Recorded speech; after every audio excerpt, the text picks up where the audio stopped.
Hey everybody, Matt with AllTerra Arms here. Just wanted to talk a little bit today about our chambering process. When you build a rifle and you want it to be as accurate as the ones we build, the chambering process is one of the most important parts. We go through a lot of exhaustive detail in just the setup alone to get one of these going. So I want to kind of show you how we do that.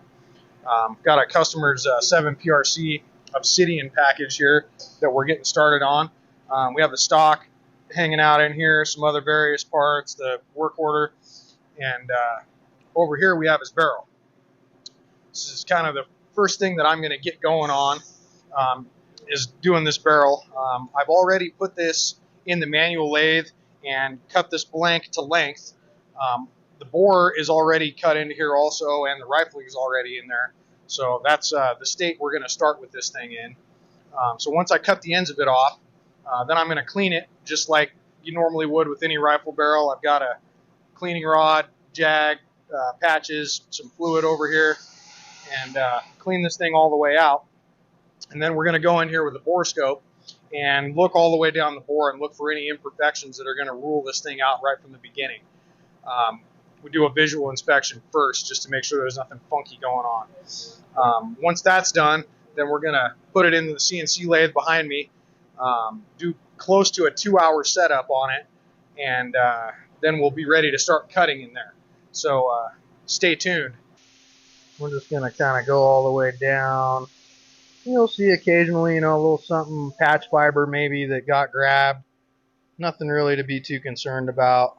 So yeah, there's nothing here that would indicate we're going to have any issues with this barrel, so we're going to go ahead and move on and set it up. All right, so we've inspected this barrel. We've got it here in the lathe. Now we're going to install our range rod. I'll talk a little bit about this thing. This is a precision rod. It has a removable bushing on this end, and so basically you will take and try out different bushings until you get the largest one that will fit inside the barrel. And then this portion actually grows, it's tapered. And so when you go ahead and slide this into the barrel, this bushing fits in there real nice and tight, and so tight even that you got to kind of wiggle its way in there. And then you go a little bit further and you're going to lock up on this taper. And so when we get this in here like that, now we have a section that we can dial in so we can get everything oriented, centered on the actual bore of the barrel rather than the outside or some other part of it. What we care about is machining everything concentric to the actual bore. So we also have a special chuck that the barrel's clamped in. This thing can be adjusted a couple of different ways. We have screws over here that can adjust the concentric runout of the chuck, and then these two pieces are mounted on kind of a cone type piece, and so when you adjust these screws, it actually will change the angular runout.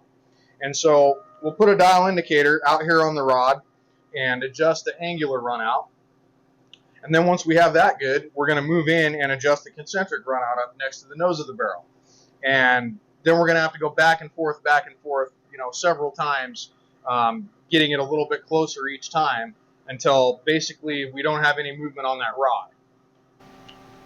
All right, so we're back. So I've been working on dialing this barrel in, and I've got it what I'm going to call pretty close. So if you come in here and look, when we rotate this thing around, our needle's staying inside of a 1/10,000th of an inch, which is pretty decent. Yeah, okay. And then we'll come into the nose of the barrel here, and we got a little bit more movement than that, 2 or 3 tenths. But for what we're doing right now, that's totally good. We're going to come back in and get it way tighter later anyways. So what we're going to do now is check for north and south on the barrel. Basically, the easiest way to describe this is if you picture drilling a hole that's 20 plus inches long, it's never going to be perfectly straight. And so what we're going to do is take this rod out of the chamber end, put it in the muzzle end, and measure the high and the low spot. And I'm going to come back here on this end of the barrel, and I'm going to put marks on there. And what we'll do when we cut the barrel connection for the receiver is time the receiver so that when it torques on, that error in the barrel is pointed north and south. That way, as you shoot further out to distance, you aren't going to compound windage error with, you know, a little bit of funky exit, basically. So with that north and south, you can basically accommodate or account for all of that, excuse me, with your elevation and not worry about extra windage as you go out to long distance. So here's how we do that. Pull this out of here. We have an extension we're going to put this rod in because my indicator can't reach all the way inside the machine to the back of the barrel. So take this guy over here to the back.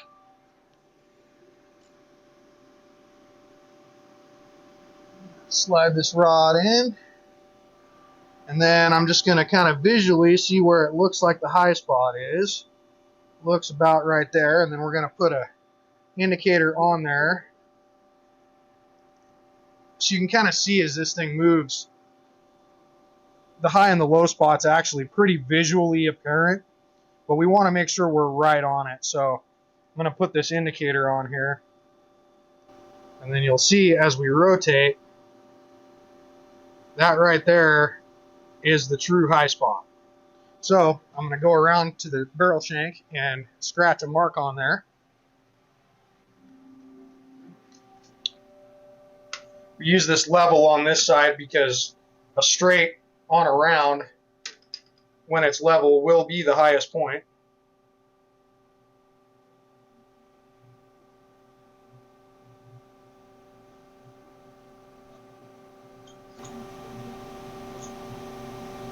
Okay, a little mark there for north. Then we're going to flip it over and put another one on the bottom.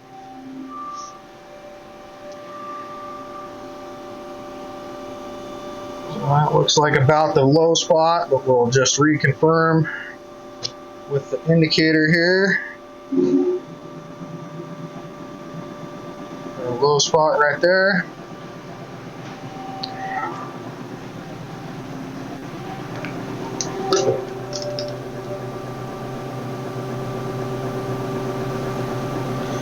Now, you might be thinking to yourself, this seems like a lot of work to do and a lot of time to spend on a single build, and you're right, it is. If we were a high volume shop, we would probably already be done. But we aren't that, and we're here to make the best rifles that can be built, so stay tuned. We're going to do even more to this thing after lunch. We've marked north and south on the barrel. When we go ahead and cut the barrel connection for the receiver to go on, we're going to actually time that. But before we get there, we need to do a little bit more setup. So follow me around back here. As we're chambering the barrel, the cutting tool is going to make chips.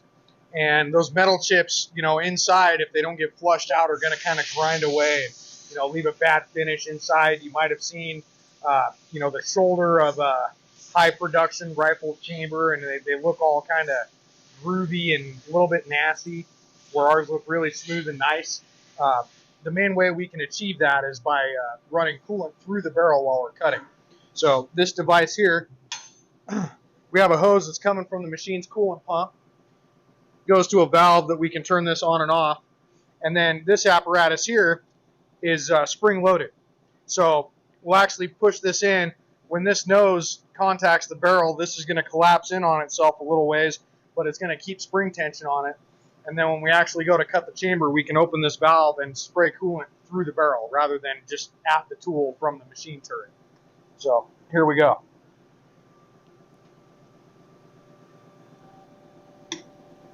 Put in a couple of bolts here to hold her in place.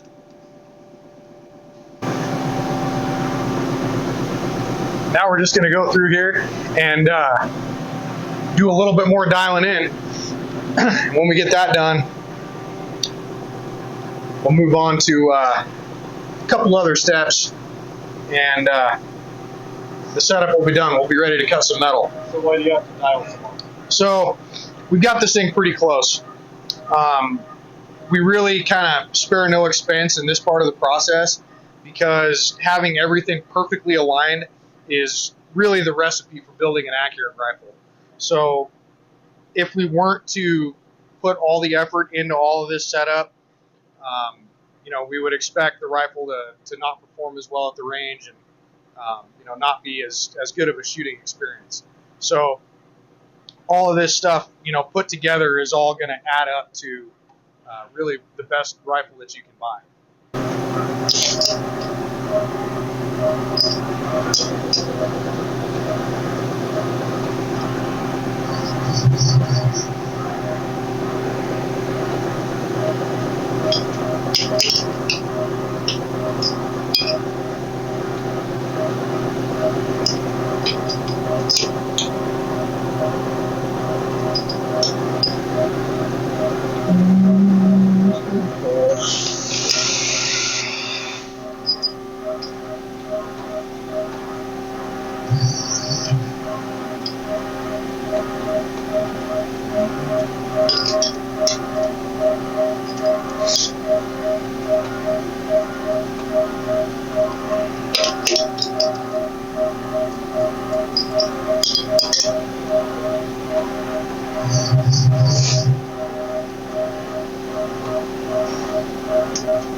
We've got this thing about as dialed in as it can get. So just a refresher, we have the range rod in the bore. It has a bushing on one end of it that is as large as will fit inside the bore. And then this rod is actually tapered. And so the taper is going to lock up on the face here, and it's stuck in there so it can't move. We have an indicator on this rod. Now, if you look closely at the indicator, in between like the 1 and the 2, for example, that's 1/1000th of an inch. A human hair is about 4 thousandths thick. So, depending on the hair, right?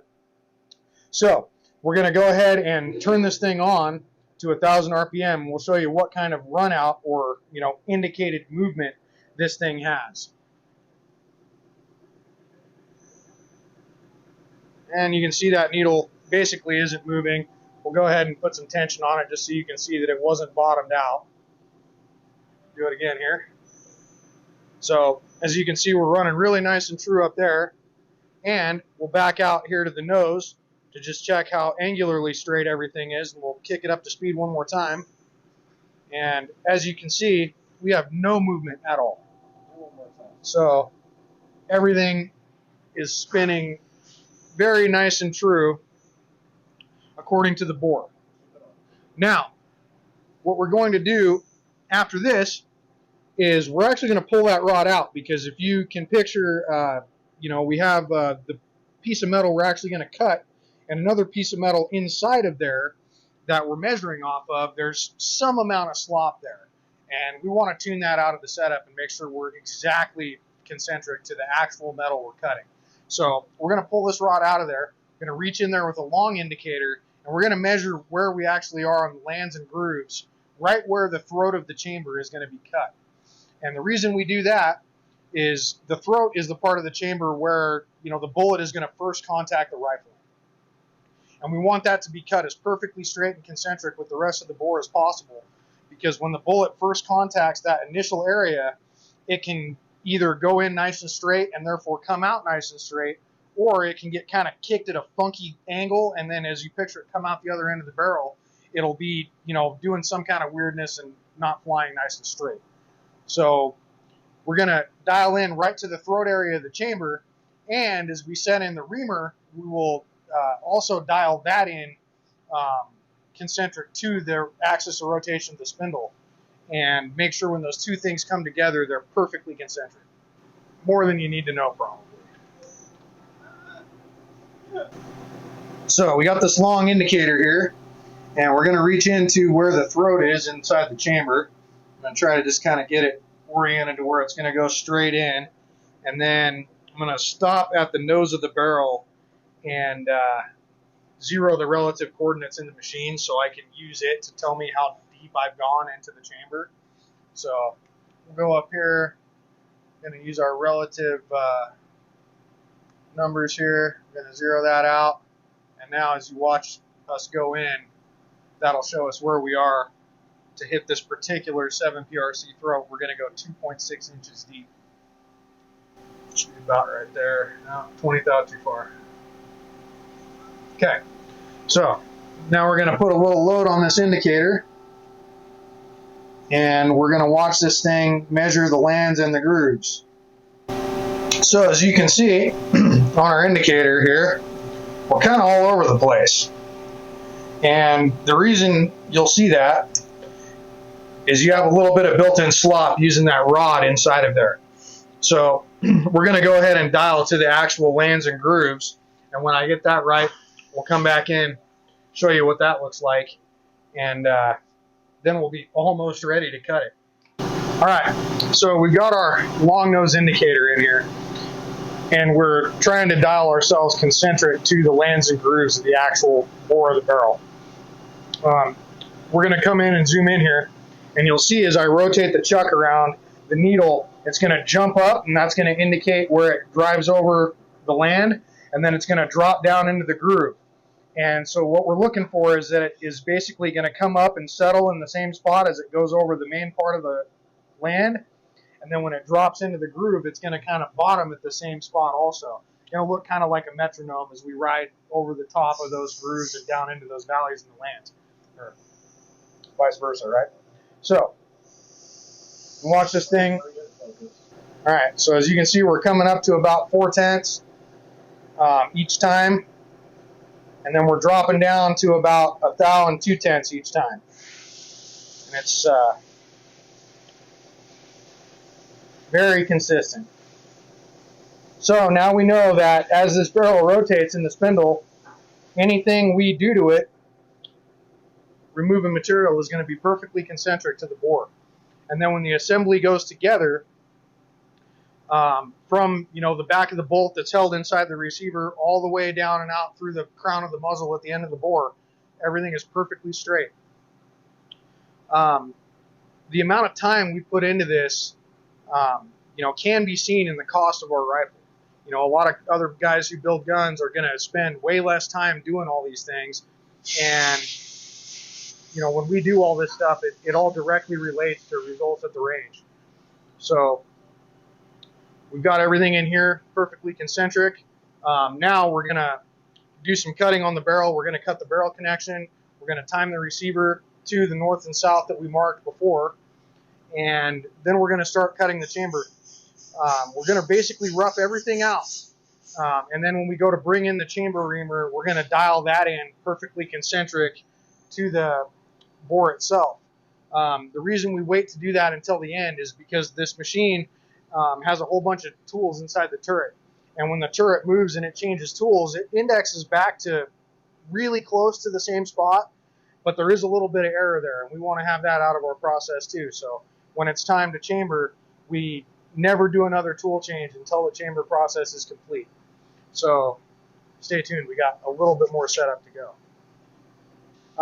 We're going to come in with a couple of different tools. We're going to cut our barrel connection. So we have our precision tenons, front and rear of the threads, that we're going to measure with a micrometer. We got a sheet over here that we're going to check some dimensions, record some information, and then once we get ready to actually cut the chamber in, the final step, we'll do a little bit more setup and finish this guy off. What's that tool do? So right now the tool just faced off the end of the bar, and now it's going to profile the outside, cut the 2 tenons on. When it gets done with this operation, I'm going to get in there, take a measurement, make an adjustment, and run it again so we can hit that dimension right exactly where we want it. And then we're going to have a grooving tool come in, cut behind those where the threads are going to be, and then a threading tool come in and actually turn the threads onto the barrel. Once that's on, then we can actually screw the receiver on, see where it's going to land, do some calculations so we know how much more to cut off that shoulder to get the timing of the barrel north and south correct. And then once we have that done, we're going to start rough cutting in the chamber.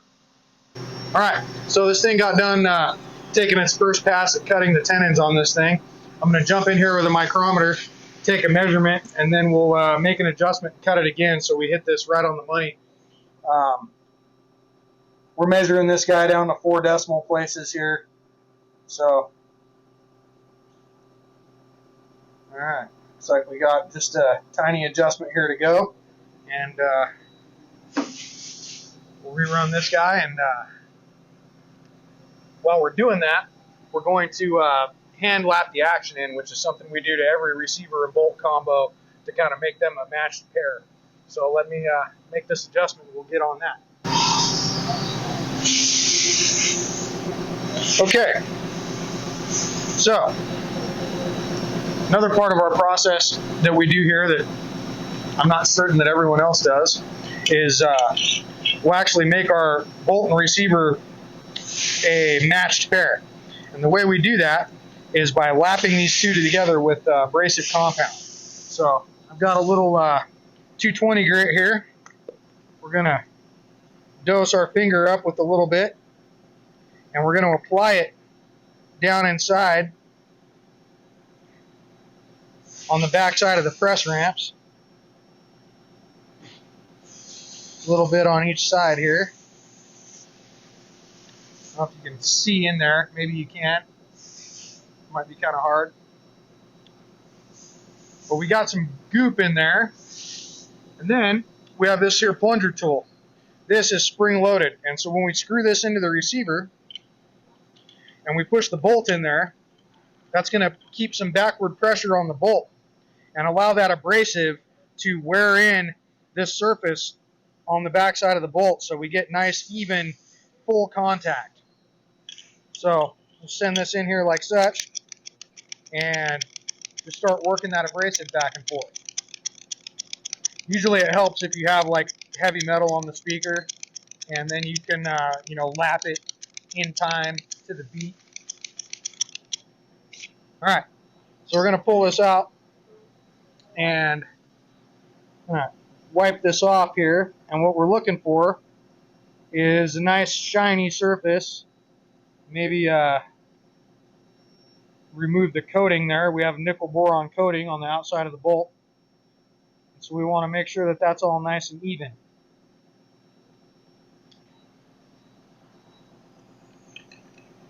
And we can go ahead and clean the rest of the abrasive out from the inside of here.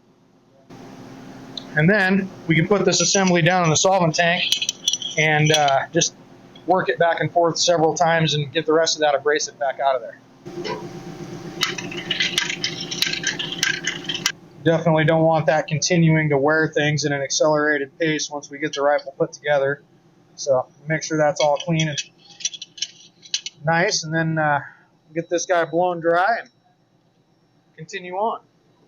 All right, so we've run a couple more tools. Our barrel connection program is now complete. So we have front and rear tenons. We have a nice thread relief and some real nice looking 1 16th 20 threads.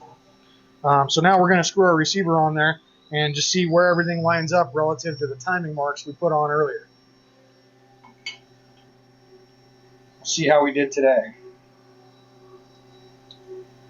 Oh, and what do you know? We're really, really close. So I think I am going to rerun this, but we're only going to have to take a tiny bit off of the shoulder. It's probably going to be pretty hard to see in the light, but my mark relative to where I want to be is only, I don't know, probably 5 to 10 degrees off. So we're going to take just a small cut off of this shoulder so we can get the receiver to just tighten a little bit further onto the barrel when everything torques up, and then we'll be ready to start the chamber.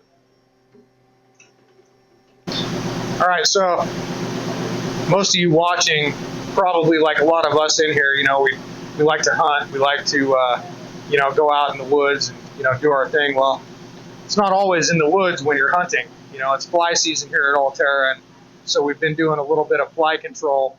And this morning I managed to karate chop the head off of a fly, and his body is still alive. So he's my friend over here. Check him out. You look up in here. This is his head, and this is his body, and he's still somehow keeping it together. So yeah, the award for longest living headless being goes to this guy right here. Again, want to just remind everybody that these tenons here on the fore and aft of the threads are part of our patented barrel connection, and you know, these being a precise diameter fitting into the precise diameters inside of the receiver is, you know, what aligns our barrel to the receiver better than most anyone else's. You know, most gun builders rather are going to just use the threads to align everything. And we have these two precision tenons that make sure everything stays together and, you know, is a nice harmonic connection. So now that we have that done, we're going to go ahead and start cutting the chamber. We have our through coolant set up on the barrel. So we're going to come in, we're going to drill a hole just to pilot out the chamber. Then we're going to come in with a boring bar to cut the bolt nose recess because our bolt actually recesses inside of the barrel a little bit when everything's in battery. Then we're going to come in with a boring bar and rough out the chamber so that when we actually come in with the chamber reamer, it's really not removing a whole lot of material. It's just kind of cleaning everything up and making everything true and nice. So here we go.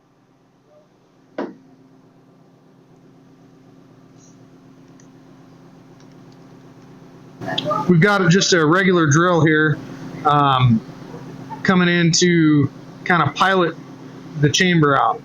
And so what we're using the drill for is just to remove the bulk of the material rather than the reamer itself. You know, and a lot of guys chamber a rifle, they'll just take the reamer and send it in there. Well, then the reamer has to remove all of that material and it ends up wearing it out really fast. So doing it this way, we can get a lot more good chambers out of a single reamer and you know, keep the finishes inside really consistently good also. So you'll see every time it pecks, some curls of material coming off of there, and they'll come off of the drill more or less evenly, so we've got that thing dialed in pretty nice. All right, so we're a little further along. As you can see, we took this little solid carbide boring bar here and went in and cut ourselves a bolt nose recess. And so now we're going to come in with a much longer, skinnier boring bar and remove most of the material out of the chamber.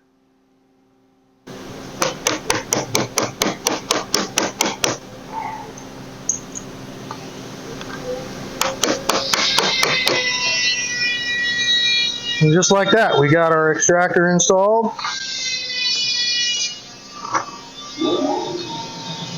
We're ready to grip on headspace gauge or cartridge case. The final step, the most important thing. So we know the barrel is completely dialed in. We've put a long indicator in on the lands and grooves right where we're going to cut the throat of the chamber, which is going to be the first place the bullet is going to contact the rifling as it exits the cartridge.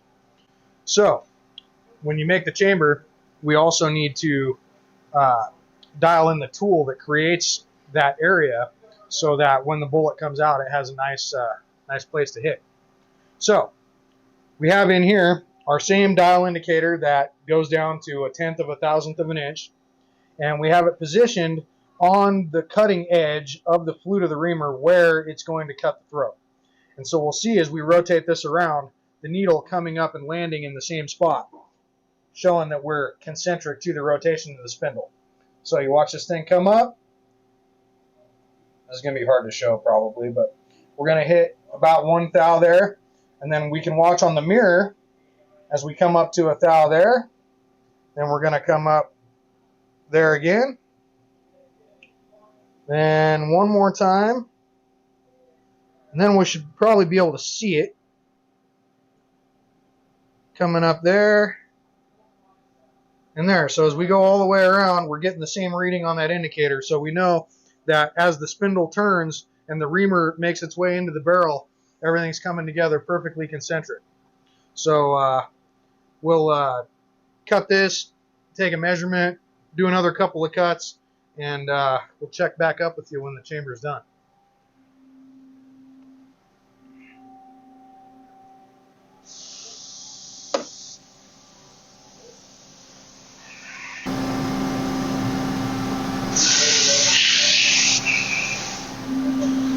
How about something about your RPMs and speed that it's going in there? Anything special about that stuff to talk about? Well, it can be a bit of a challenge choosing a feed and speed for a chamber reaming operation, just because you're cutting simultaneously on various different diameters. When you're removing metal, cutting speed is very important, and so that basically relates to the RPM that you're spinning the material and presenting it to the cutting edge of the tool. And because a chamber reamer has various diameters and shapes all going on at the same tool being cut at the same time, you kind of have to pick something in the middle and go with it and just try to get the best finishes where you want them as you can get. So we might sacrifice a little bit of finish on the wall of the case body section, but we want to have the finish on the throat and the shoulder of the case to be the best. And that said, we also actually come back into the case body section with a Scotch-Brite and crosshatch that anyhow. So, yeah, it can be a little bit challenging deciding how fast to spin and push these tools, and we've kind of landed on where we're at with a little bit of trial and error and, a little bit of educated guess and check, we'll call it. Done a lot of rifle builds here, and so we'll know about when, the performance of the rifle starts to deteriorate, how many chambers we've done on a given tool, because we keep track of all that stuff. And so now that we've got that prior knowledge, we just take them out and either get them resharpened or replaced before we get to the point where the performance of the rifle degrades.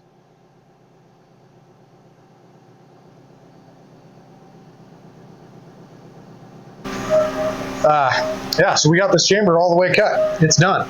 So now we'll just kind of show you a little bit of, kind of the quality control here we do to make sure everything is good to go. I've got specifications for various different things. So I'm going to grab a micrometer. We're going to measure these patented barrel tenons, make sure they're the correct diameter, and then we're going to record that on our sheet here. Okay. Okay, and then we've got our bolt nose recess. We got to check a depth for that. So we got a depth micrometer here for precisely measuring the depth of things.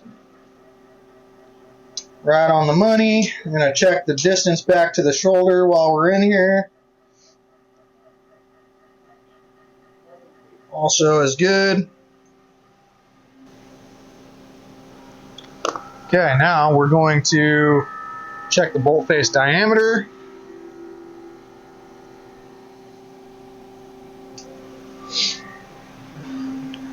And then we're going to show you guys a cool secret trick. So when you're measuring threads, what's important is there's various things that are important, but one of the most important things is the pitch diameter. And the way we measure that, if you picture a thread, you've got peaks and valleys, and we're going to take precision wires and put them inside the thread and then measure over the top of those, do a little math, and then we'll know what our pitch diameter is, make sure the thread of the barrel connection is in spec. So for anybody who's a machinist, this is kind of a neat little trick. You can take a little finger load of grease, drop that into the threads there, and that's going to hang onto our wires for us so we can measure across them. Throw these guys in here. We're going to put 2 on the top in the grease, and then we're going to put 1 opposing it underneath here, and then we can measure across them. Okay, and then we're going to take that number and plug it into our calculator. We're going to subtract a constant that relates to the diameter wire we're using, and we're going to get a value that is within our tolerance range. So it's excellent. And we're going to install this guy on here. We want to screw this all the way on until the receiver bottoms out on the barrel. Now we have what they refer to as headspace gauges. One headspace gauge is the go. This is going to ensure that the chamber is deep enough. So you want to make sure that the bolt can fully close on this guy.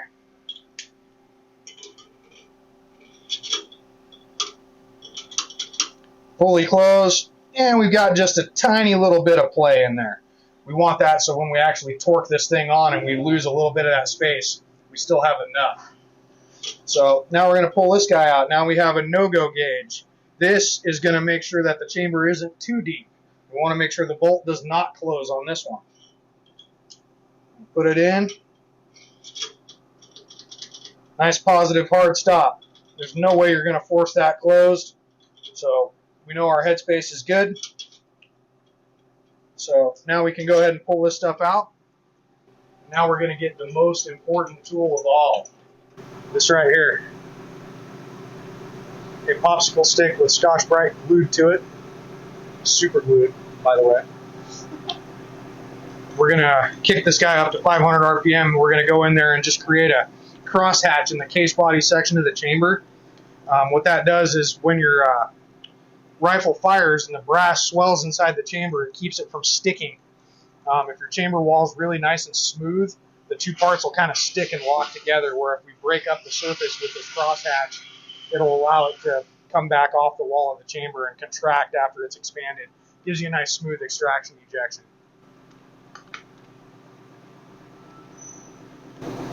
Real high-tech operation here.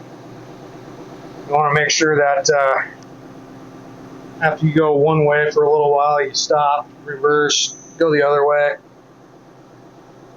Make that crosshatch look real nice in there. So I can just perilously balance this inside the machine here. And then I can come inside the chamber and we'll kind of take a look at what we've got. Oh yeah, looks beautiful. So we're going to go ahead and snap a picture there. And then we'll come in a little bit deeper and take a look at the throat section. Oh yeah, it's looking all nice and clean, concentric. I think that's going to be a nice shooting rifle. Okay, so we've got this chamber complete. After we pull this thing out and check everything fully torqued on, we're going to move on to the muzzle, but we're going to save that for a different video. So just to kind of go back and recap, we spend a ton of time setting a single barrel up, probably much longer than virtually anyone else in the industry. But what that gets us as the end result is an extremely accurate rifle that we'd be willing to put up against anyone else's. We have certain parts of the technology are patented. Other parts are just an extreme level of care to make sure everything is just set up perfectly each and every time. And so, I put all this time into every single barrel. I do it day in, day out, and I'm decently good at it. It still takes me a long time. So, when you're looking at purchasing an AllTerra rifle, know that that level of care, is built in, and that's, why you're paying a little more than, what you would from some of our competitors.